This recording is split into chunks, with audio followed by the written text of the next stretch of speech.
Welcome to ATS tech and knowledge. आशा करता हूँ आप सब बहुत अच्छे होंगे। आज की इस इन्फॉर्मेटिव वीडियो में आपका बहुत स्वागत है।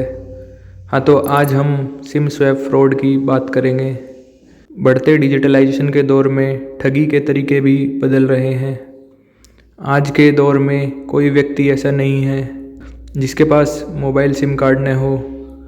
आजकल साइबर अपराधी सिम कार्ड का उपयोग कर लोगों को चूना लगाने का काम कर रहे हैं।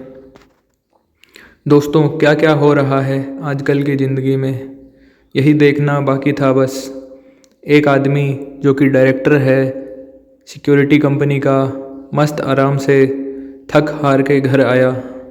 सोचा चाय पीते हैं, चलो आज फीफा वर्ल्ड कप देखते हैं, अर्जेंटीना फाइनल में। अब वह आराम से बैठा है। 7 बजे से पौने 8 बजे के बीच में 45 मिनट पर उसके पास काफ़ी मिस कॉल आते हैं। हर मिनट मिस कॉल पर उसने उठाई नहीं। एक टाइम पर फ्रस्ट्रेट होकर आप भी उठा ही लोगे। उसने भी उठाया, कोई उधर से बोला नहीं, उसने फ़ोन रख दिया। उसके बाद टिंग टिंग करके मैसेज आता है। जैसे ही मैसेज आया, 50 लाख रुपए गायब। उसके 50 लाख रुपए उड़ गए। हमारे यहाँ अकाउंट से अगर 100 रुपये भी उड़ जाते हैं तो दिमाग ख़राब हो जाता है, और यहाँ 50 लाख रुपए गायब। उसके होश उड़ गए। फिर साइबर क्राइम पर कंप्लेन की। हाँ तो भाई, उड़ गए तो उड़ गए, अब पैसे वापस नहीं आ सकते। देखो भाई, ये जो पैसे हैं, जो फ्रॉड स्कैम ऑनलाइन होता है, इसमें एक बार पैसे गए तो गए, बालों की तरह वापस नहीं आएंगे। आप सिर्फ सतर्क रह सकते हैं। तो क्या क्या करना है आपको, हम इस बारे में बात करेंगे कि हम कैसे सेफ रह सकते हैं और ये होता कैसे है। देखिए, जैसे जैसे ऑनलाइन फ्रॉड बढ़ा है, वैसे वैसे हम ये देख रहे हैं कि लोग ज़्यादा सतर्क हो गए हैं। आमतौर पर एक OTP आता है, ठीक है, लेकिन फिर भी OTP या कुछ तो इन्फॉर्मेशन आती है ना। यहाँ मिस कॉल से पैसे उड़ा लिए गए, यह तो पेगासस हो गया। इजराइल का बहुत ख़तरनाक सॉफ्टवेयर, केवल मिस कॉल से सब हैक हो जाता है। मिस कॉल आते हैं, फ़ोन उठाया, पैसे उड़ जाते हैं। ये सब कैसे हुआ, इस बारे में अभी बात करते हैं।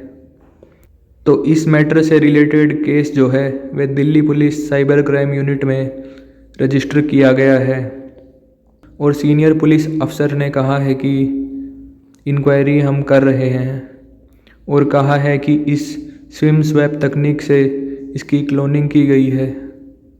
ठीक है भाई, तो गौरव रावल साइबर एक्सपर्ट, जिन्होंने कहा है कि सिम स्वैप का मतलब सिम कार्ड को बदलना या उसी नंबर से दूसरा सिम निकलवा लेना है। हम इससे कैसे बच सकते हैं? तो भाई, डुप्लीकेट सिम निकालने के बाद OTP की मदद से बदल लेते हैं बैंकिंग पासवर्ड। ठीक है। सिम स्वैप का मतलब क्या है? जैसे मेरा नाम X है और इनका नाम Y है, स्वैप में इनका नाम X और मेरा नाम Y हो जाता है। स्वैप का मतलब है अदला बदली। तो भाई, सिम स्वैप का मतलब ही है सिम की अदला बदली। सब कुछ सेम रहेगा, बस सिम बदल जाएगा। जैसे आपके पास एक सिम है A और उसके पास है दूसरा सिम B, तो आपकी सिम A की डिटेल B में और B की डिटेल A में ट्रांसफ़र हो जाती है। ठीक है। फॉर एग्ज़ाम्पल, जैसे मैं एक फ्रॉडस्टर हूँ, मैंने सोचा कि मुझे पैसे चाहिए और मैं आपके पैसे उड़ाऊँगा, तो होगा ये कि मैं आपकी पूरी की पूरी सिम की डिटेल को अपने सिम में ले लूँगा। आजकल ऑनलाइन का ज़माना है, सब ऑनलाइन अवेलेबल हो जाता है, क्योंकि भाई आजकल सारे ट्रांजैक्शन फ़ोन से होते हैं। ठीक है, तो भाई आप लोग अब सिम स्वैप का मतलब समझ गए हैं। सिम स्वैपिंग में आपके मोबाइल नंबर से एक नए सिम का रजिस्ट्रेशन किया जाता है। इसके बाद आपका सिम कार्ड बंद हो जाता है और आपके मोबाइल से नेटवर्क गायब हो जाता है। सिंपल सी बात है, एक नया सिम कार्ड मैंने ले लिया और आपके नंबर से ही मैंने रजिस्ट्रेशन कर दिया। मैंने मेल भेजा या कॉल से बात की। मैंने बोला मेरा नंबर खो गया है, कृपा करके मुझे उसी नंबर, मतलब वही जो आपका नंबर है, उसे अलॉट करिए। ठीक है भाई, तो पूरी की पूरी इन्फॉर्मेशन फ्रॉडस्टर के पास चली जाएगी। समझ गए? कहने का मतलब है कि आपकी पूरी इन्फॉर्मेशन जिस सिम से आप ट्रांजैक्शन करते हैं वह फ्रॉडस्टर के पास चली जाती है, यानी कि वह एक नया सिम आपकी इन्फॉर्मेशन के ज़रिए क्रिएट कर लेगा। लेकिन भाई उसको चाहिए OTP, क्योंकि आजकल हर ट्रांजैक्शन पर OTP आता है। देखिए कि इनके साथ क्या हुआ। ये जो बंदा था, इन्होंने कॉल उठाई, मिस कॉल से कुछ नहीं होगा, लेकिन जैसे ही कॉल उठाया इसके बाद पैसे कटते हैं। इसका पहला रीज़न है OTP ऑन कॉल। मैसेज इनके पास आएगा, लेकिन मैसेज इनके पास आएगा, इन्होंने फ़ोन उठाई, नंबर किसका था? इनका, जिनके साथ घटना हुई है। अब फ्रॉडस्टर के पास पूरी इन्फॉर्मेशन है इनकी, लेकिन इसको OTP चाहिए। तो भाई ऑन कॉल OTP का ऑप्शन आता है। इस फ्रॉडस्टर ने क्या किया, ऑन कॉल OTP ऑप्शन पर क्लिक किया तो कॉल तो इन्हीं को ही आएगा ना। और जैसे ही कॉल इनको आया, यह ऑनलाइन कनेक्ट था, तुरंत OTP जो है इसके पास आ गया। जो भी OTP होगा ये सुन लिया। अब आप समझे होंगे मैं क्या कहने की कोशिश कर रहा हूँ। इस इंसान के पास सारी इन्फॉर्मेशन थी पर OTP नहीं था। कॉल तो इन्हीं के पास आएगी, तो जैसे ही कॉल उनके पास गई, उन्होंने उठाया, उधर से आवाज़ आई होगी इसको, OTP जाएगा और बस खेल ख़त्म। मिनटों में जो पैसे हैं वो गायब हो जाएंगे। तो अब इस कंडीशन में क्या करें? तो गाइज़, अगर मिस कॉल आए अननोन नंबर से तो ना उठाएं, तुरंत नंबर को ब्लॉक करें। जितने नंबर आ रहे हैं तुरंत ब्लॉक करें। चेक करना आजकल बहुत आसान हो गया है, काफ़ी सॉफ्टवेयर आ गए हैं, आप चेक कर सकते हैं नंबर क्या है। लेकिन कोई भी ऐसी मिस कॉल ना उठाएं, कोई भी कॉल ना उठाएं। फिशिंग या मालवेयर के ज़रिए रजिस्टर अकाउंट नंबर और अकाउंट की डिटेल्स हासिल करते हैं। ये बहुत आसान है। जैसे ये जमतारा का पूरा स्कैम है। झारखंड में एक छोटा सा गांव है जमतारा, जहां के लोग इस स्कैम को पकड़ ही नहीं पाते हैं। यहाँ पर पुलिस ऑफिसर तक विक्टिम बन जाते हैं, बड़े बड़े नेता तक, और यहाँ तक कि अमिताभ बच्चन तक विक्टिम बन जाते हैं। तो यह सब क्या है? अब बात यह है कि लोग पहले रेकी करते हैं। बिल्कुल भाई, ऑनलाइन रेकी भी होती है। ये लोग देखते हैं कि कौन कितना मालदार है, किसके पास कितना मोटा माल है। तो ये देखते हैं कि किसके पास कितना पैसा है ऑनलाइन सब उनकी डिटेल्स हासिल करते हैं। ठीक है, फिर उसके बाद पूरा का पूरा प्रोसेस जो है वह शुरू करते हैं। स्टेप 1 में क्या होता है, आपके रजिस्टर्ड मोबाइल नंबर और बैंक अकाउंट की डिटेल्स हासिल करते हैं। यह बहुत आसान होता है। फिशिंग के ज़रिए यह एक छोटा सा लिंक भेज देते हैं या कुछ भी वायरस या कुछ भी किसी को भेज देते हैं। आजकल हम लोग इधर उधर वेबसाइट पर बहुत ज़्यादा विज़िट करते रहते हैं। आपको नहीं पता कौन से लिंक में क्या वायरस हो। फिर उसके बाद ये मोबाइल खोने या सिम कार्ड ख़राब होने का बहाना बनाकर सर्विस प्रोवाइडर को सही ग्राहक की पहचान के साथ संपर्क करते हैं। जैसे ही इन्होंने डिटेल्स हासिल कर ली, उसके बाद आपका एड्रेस, आपका मोबाइल नंबर सब इनके पास है। अब मान लीजिए एक एग्जाम्पल है, आपके पास एयरटेल का सिम है, नंबर इनके पास है, सभी डिटेल्स इनके पास है। याद रखिएगा, सिम नहीं है, बस डिटेल्स हैं। जैसे मुझे आपका नंबर पता है, पूरा एड्रेस पता है, क्योंकि जब भी आप सर्विस प्रोवाइडर को कॉल करेंगे तो वह पूरी इन्फॉर्मेशन पूछता है। अभी एयरटेल को कॉल करेंगे और पूरी की पूरी इन्फॉर्मेशन बता देंगे। साउंड भी ऐसा ही करेंगे ये लोग जैसे यही बोल रहे हैं। फिर कस्टमर वेरिफिकेशन होता है। क्योंकि इधर से भी तो वेरीफाई करना होता है कि भाई कस्टमर सही बोल रहा है या नहीं। मोबाइल सर्विस प्रोवाइडर ऐसी स्थिति में ग्राहक के पास मौजूद पुराने सिम कार्ड को डीएक्टिवेट कर देता है। जैसे कोई एयरटेल का कस्टमर है। अब इस फ्रॉडस्टर ने किया क्या, एयरटेल से संपर्क किया, डिटेल्स पूरी पास है इसके, और उसने बोला सर मेरा जो सिम है वो खो गया है। एयरटेल ने यह इसमें पूरा ट्रांसफ़र कर दिया। अब इसके पास ओरिजिनल डिटेल्स हैं। अब उसका सिम बंद है।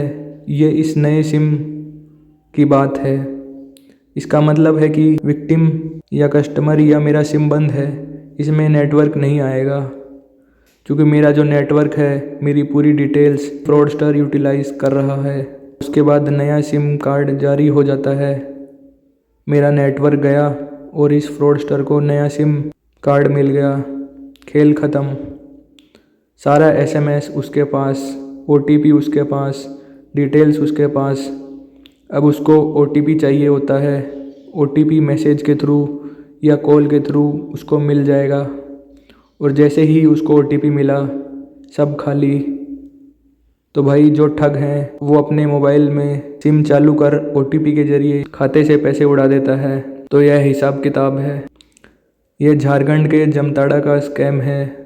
जमताड़ा की वेब सीरीज़ भी आई थी, वहीं से यह पूरा का पूरा हिसाब किताब चल रहा है। अब आरबीआई की पॉलिसी कहती है कि इलेक्ट्रॉनिक लेन देन से होने वाले नुकसान पर बैंक को तुरंत सूचना पर आपको पैसा मिल जाएगा।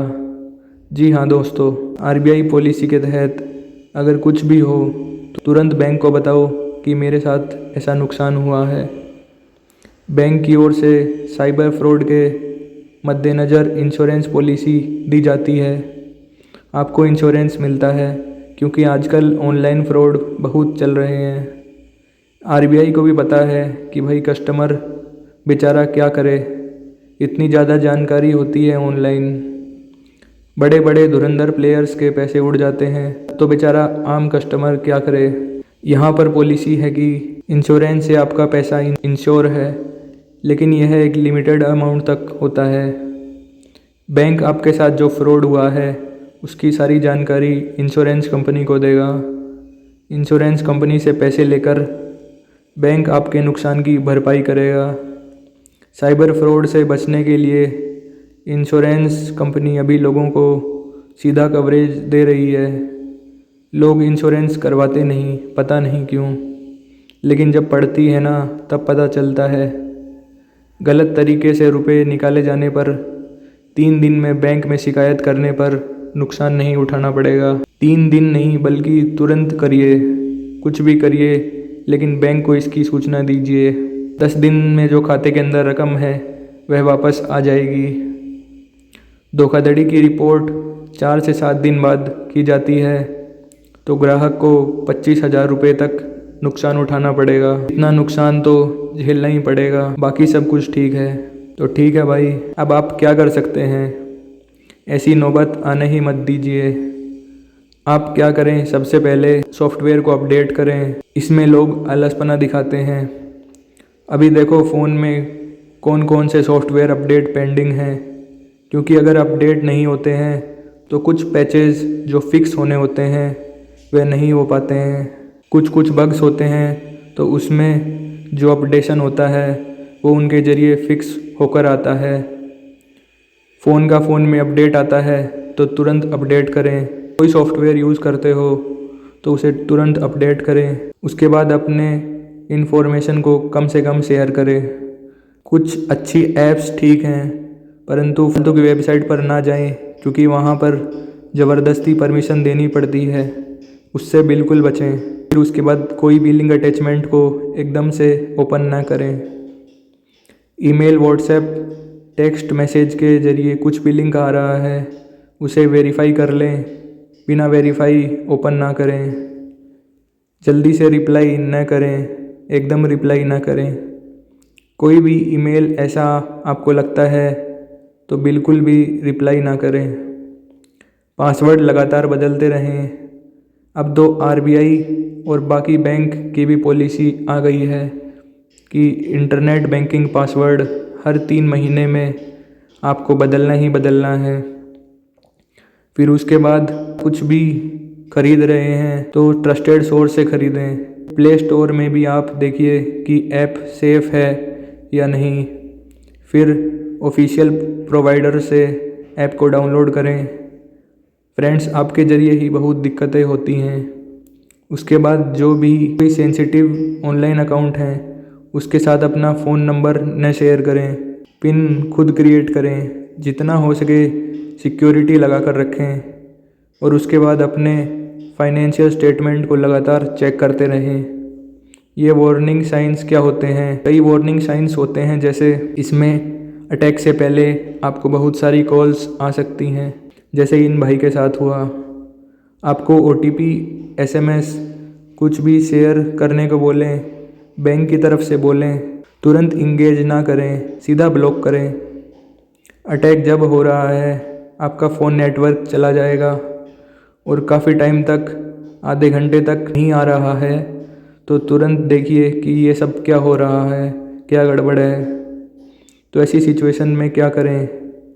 तो भाई सबसे पहले तुरंत अपने टेलीकॉम प्रोवाइडर से कांटेक्ट करें। और अगर आप एक विक्टिम हैं, तुरंत उसके बाद अगर वो बोलते हैं कि सिम स्वैप हुआ है, तो अपने बैंक को कांटेक्ट करके तुरंत पासवर्ड को बदलें। आगे पर्सनल इन्फॉर्मेशन बिल्कुल भी न दें। कम्युनिकेट फालतू में ना करें। 2 फैक्टर ऑथेंटिकेशन बहुत ज़रूरी होता है। नहीं लगाया है तो किसी भी ऐप में जाइए, फ़ोन में जाइए और इसको एक्टिवेट कर लीजिए। और भाई पर्सनल इन्फॉर्मेशन इन हाइपरलिंक्स और SMS से बिल्कुल भी शेयर ना करें। तो फ्रेंड्स, आज की वीडियो में आप सिम स्वैप का मतलब समझ ही गए हैं। ऐसी और इन्फॉर्मेटिव वीडियोस के लिए हमारे चैनल को सब्सक्राइब कर लीजिए और वीडियो को लाइक करना ना भूलें।